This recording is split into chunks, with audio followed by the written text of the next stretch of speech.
Hello friends, once again welcome back. Today we will discuss about a very important and interesting topic. The name of this topic is Git and GitHub. Friends, यदि आप computer science के students हैं और as a developer आप work करना चाहते हैं तो ये दो टूल्स आपकी ज़िंदगी में बहुत रोल्स प्ले करेंगे। फ्रेंड्स, बहुत सारे इंटरव्यू में आजकल ये पूछा जा रहा है कि आपको गिट एंड गिटहब आ रहा है या नहीं। तो गिट एंड गिटहब बहुत ही ज़्यादा यूज होने वाला टूल्स होते हैं। तो बहुत सारे स्टूडेंट्स क्या होता है ना कि इसमें कंफ्यूज रहते हैं कि सर गिट का उपयोग हम कहाँ करें, गिटहब का उपयोग कहाँ करें। तो आपके इसी प्रॉब्लम को दूर करने के लिए मैं एक पूरा ट्यूटोरियल लेके आ रहा हूँ गिटहब पे।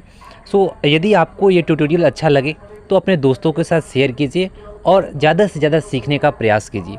सो let's start the video. Friends, सबसे पहले हम ये जानने का प्रयास करेंगे कि why we use git and GitHub, because git and GitHub these are two different things. तो स्टार्टिंग से ही हम ये दोनों चीज़ों को क्लियर समझेंगे कि गिट का उपयोग हम कब करते हैं, गिटहब का प्रयोग हम क्यों करते हैं। तो चलिए दोस्तों, इसको एक रियल वर्ल्ड एग्जांपल के थ्रू समझते हैं कि मान लीजिए कि आप कोई एक प्रोजेक्ट पे वर्क कर रहे हो।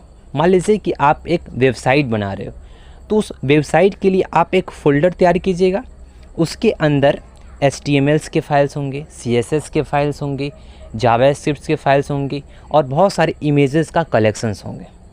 मान लीजिए कि किसी केस में आपका जिस प्रोजेक्ट पे आप वर्क कर रहे हो वो प्रोजेक्ट डिलीट हो जाए, तो आपका जितना भी मेहनत है वो सारा लॉस हो जाएगा।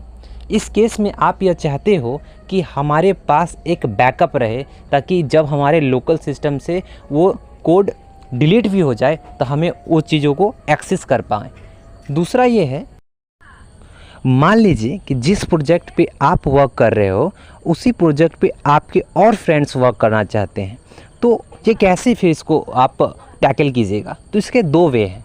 पहला वे ये है कि जितने भी फ्रेंड्स हैं उसको आप अपने प्रोजेक्ट का एक एक पार्ट दे दें और सभी फ्रेंड्स का वर्क असाइन हो जाने के बाद वो सभी फ्रेंड्स अपना वर्क पूरा कर लें एंड देन एक टाइम पे मिल लें और सारे पार्ट को कलेक्ट कर लें और उसे एक प्रोजेक्ट बना लें।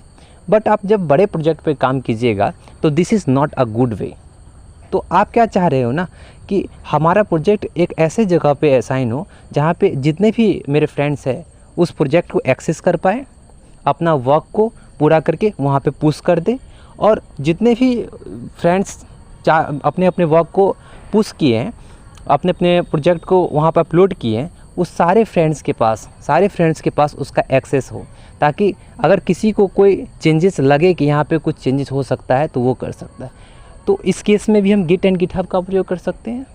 तीसरा ये है कि हम ये चाह रहे हैं सर कि कौन से फ्रेंड्स ने क्या चेंज किया, कौन से डेट में क्या चेंज हुआ, हम इसका एक ट्रैक रिकॉर्ड रखना चाहते हैं, ताकि हमें पता चले कि जब हम एक प्रोजेक्ट पे काम कर रहे हो तो बहुत सारे डेवलपर काम कर रहे होंगे, तो उस प्रोजेक्ट में कौन से डेवलपर ने क्या चेंज किया, हम इसके ट्रैक रिकॉर्ड को जानना चाहते हैं। तो इस केस में हम गिटहब का उपयोग करते हैं ना।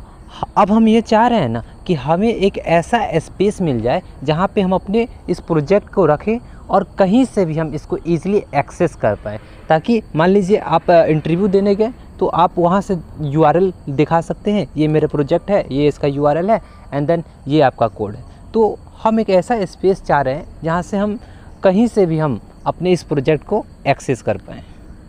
तो गिटहब एक एप्लीकेशन है जो हमें ये सर्विस प्रोवाइड करता है कि आप अपने प्रोजेक्ट का एक बैकअप रख सकते हो, आप अपने फ्रेंड के साथ कोलैबोरेट तरीके से वर्क कर सकते हो, और आप वर्जन कंट्रोल कर सकते हो कि कब कौन सा चेंजेस हुआ, इसका आप हिस्ट्री जान सकते हो। तो ये सारी फैसिलिटीज़ हमको गिटहब प्रोवाइड करता है।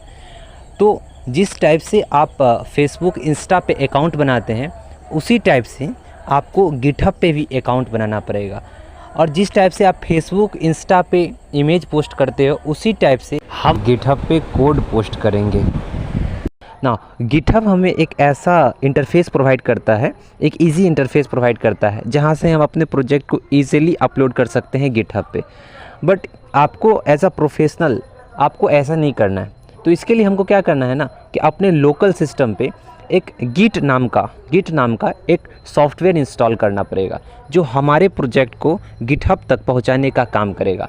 Okay, so Git and GitHub अलग अलग चीज़ है दोस्तों। गिट को हम अपने लोकल सिस्टम में इंस्टॉल करते हैं ताकि गिट हमारे प्रोजेक्ट को मैनेज करके, हमारे प्रोजेक्ट में सारे चेंजेस करके गिटहब पे अपलोड कर दें। और यदि आप ऐसा चाहते हैं कि पहले से कोई प्रोजेक्ट जो कि गिटहब पे अपलोडेड है, अब आप उसको क्या करना चाहते हैं, क्लोन करना चाहते हैं, मीन्स आप अपने लोकल सिस्टम में उसको लाना चाहते हैं, तो इसके लिए भी हमको क्या करना पड़ेगा, गिट का हेल्प लेना पड़ेगा। गिट क्या करेगा, जो भी गिटहब पे प्रोजेक्ट अपलोड होगा उसको हमारे लोकल सिस्टम में ला करके रख देगा। So Git and GitHub, these are two different things. I hope कि आप लोगों ने गिट एंड गिटहब को अच्छा से समझा होगा दोस्तों, और क्या डिफरेंस है दोनों में, क्या यूज़ है दोनों का, ये अच्छे से समझ गए होंगे।